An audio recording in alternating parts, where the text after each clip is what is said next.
Today we discuss an experiment long abandoned, a cloned pariah dubbed an Omega-NULL entity. Does a null Psyker need to be awake to use their abilities? Do they have their powers from birth? What effects would their abilities have on the Grey Knights? Friends, let's find out, and welcome to another 40k video, drawing on Atlas Infernal by Rob Sanders. Inquisitor Zevak has broken into a fortress that belongs to the Inquisition. Many demonic artifacts are stored there, amongst them the one we want to discuss.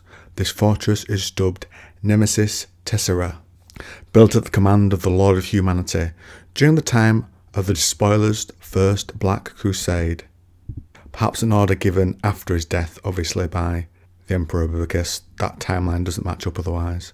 The cavernous chamber was a reliquary for objects, both damned and demonic, claimed and catalogued by the Ordo Malleus, one of the Ordos of the Inquisition.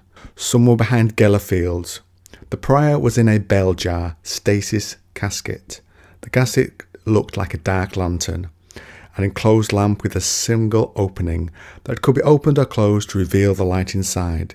The embryo was on a tiny throne inside the lamp itself. An abandoned heretical project recovered from the Gorma moons by Inquisitress Perfidia Vong, no less, Zevak told him, clearly impressed.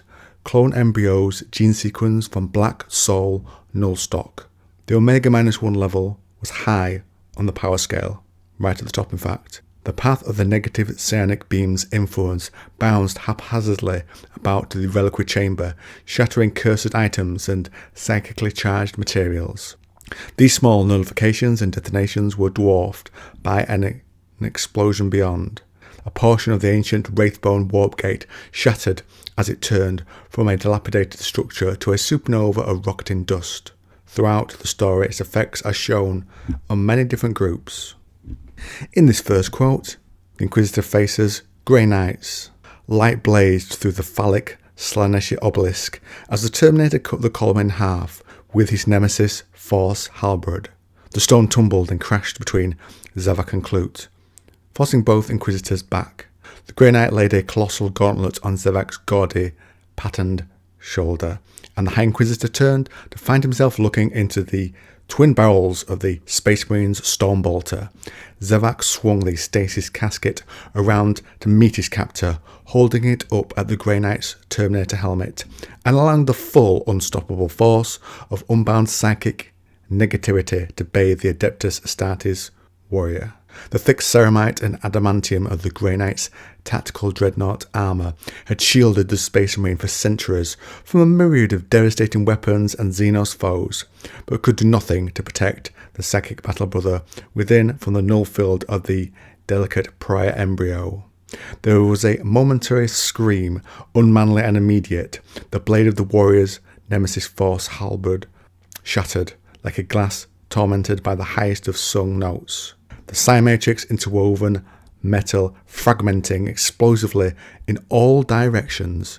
Clute and Zevak could only suppose that the same had happened within the Grey Knight's Terminator helmet, because the huge suit sagged and became suddenly still.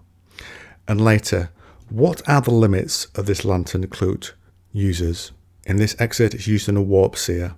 Clute could hardly imagine the agony the warp seer was in.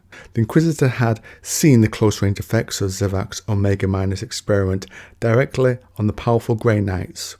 With the stasis casket's directed influence shown upon them, the Psykers hadn't stood a chance. The unimaginably intense field of psionic nullity would have spread across the reliquary chamber. However, soul-scorching those Psykers and immaterial entities not even in the path of the prior's negativity. And to develop this idea further, we've done Grey Knights, we've done a Seer. Now let's try its effects on demons of the warp. Gone was the demon's unhealthy glow and dull, dead, oily eyes. Instead, the uncomprehending agony of a host back in control of a torture-racked body caused eyeballs to writhe around in sickly, silent torment.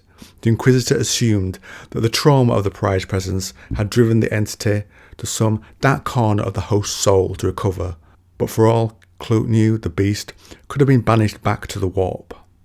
So we see it drains a demon of what makes it of its essence, of the energy of the warp itself. So next we're going to see how it's used against the sorcerer Ahriman of the Thousand Suns, a great character in my opinion. The soul scolded in agony. Of the thing was so much that Ahriman could not unclasp his spasming claw. Pure, inexorable nullification blazed through the Psyker's being, visiting upon the sorcerer's agonies. The shock and feral suffering finding its way immediately onto the androgynous face was impossible to describe. The Omega Minus embryo bathed the Psyker in immaterial deadness.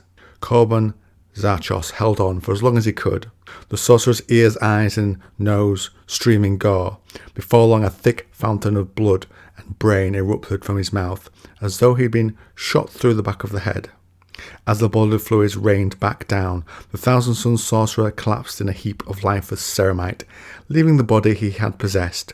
So basically, just to point out for you, Ahriman was possessing that body, so Ahriman's not died or anything like that. And finally, it's used against a powerful demon of the warp, this Null Lantern. Raging against its captivity, the demon tore the rift, opening it wider. Wanting to be born, Zevak uses the lantern, and the Inquisitor did the unthinkable. He needed to use its full power. He smashed the bell jar against the rocky floor of the pit. The receptacle cracked, and a section shattered away. Amniotic stasis fluid gushed onto the floor. Unable to even look at the thing, Zevak blindly thrust the remainder of the jar and the unbound Omega Minus Pariah embryo down through the opening, and the greater demon attempting to emerge from the rift was injured from being within proximity of the unshielded embryo. The raw, negative nullification clashing with the awesome immaterial power of the demon. Zevak saw the horrifying spectacle of the entity trying to be born. The warp rift had been severely compromised in the Omega Minus One's presence, but the monstrous demon still struggled for realization. Its form twisted. The creature's massive avian head was a parody even of its warp demonic self. The colossal beak burst from the ground, twisted and aflame. The monster's azure feathers on one half of its head melted into its flesh. With its beak mangled upon its one eye, the other midnight orb bulged with cyclopean fury. I do love the use of the word cyclopean there. The monstrosity could clutch to reality no more, and as its presence grew ever more unstable and the warped realization of its encounter with the Omega Minus Pariah crippled and killed the beast, the prodigious creature began to stumble and fall and die, never truly emerging from the warp. And on that note, we wrap up the day's video. Could the Imperium use the twisting, warping effect of this device effectively against warriors it faced, or would it hurt its own soldiers too much, such as the librarians? But it would certainly aid their war effort if deployed in the right places. But the Imperium can't really have many nulls on this level. Could it have been deployed in a different way as a weapon, other than as a lantern? Are there some more stored away, do you think, for some enterprising soldiers to find? Or in our world, for an author to pick up on that thread? Comment down below. Let me know what you think.